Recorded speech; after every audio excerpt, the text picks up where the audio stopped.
Республикадағы Ширсоқ Угранжа музейна хоз шындызы халғын жүтісті пайыплы отыршы. Хадды музей жүстіп шебіз проект хостыры үзінчі сайық еділді. Халғын жүзін музейге Хакасиядағы саблы хозшылар Константин Мамышевтың база Генрих Бацтың еліге шағын чаяшы тоғызы шетірілді. Бұ үкі шаяшына үкізіде прайкоңнын салып хосты жаң.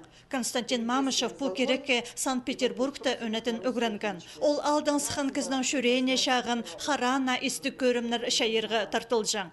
Аны хостарынды шазы тайғының хайқыстық селене нинжеде өкерсінірге шәрер.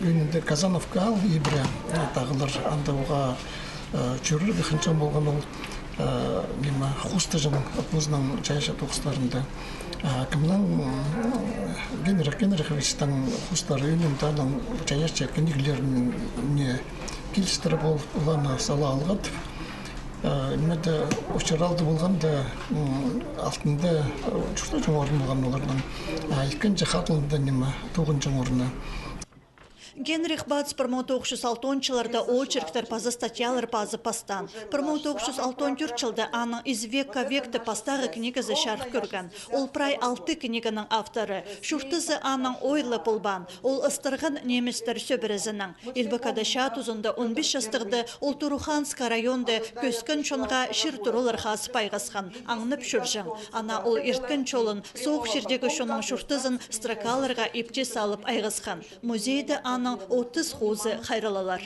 Олар мұнтығы хайралаларлар, кізлер келсе көріп отырылар. Ары-бері тарабыстар, нарымын жақшы мұхт еткендер. Хакасияның саблы хозшызы Константин Мамышевтың епшізі Венера Хаматова, база Генрих Бацтың хыстомызы Эльвира Безбородова мұндық ұлық сайық үшін алғысты сөстері шетірілген. Республикадағы музейді амды 940 хоз саналшы. Ізін іспір Хакасиядағы шаяшы ұстарының бұл халғын жасайы немес.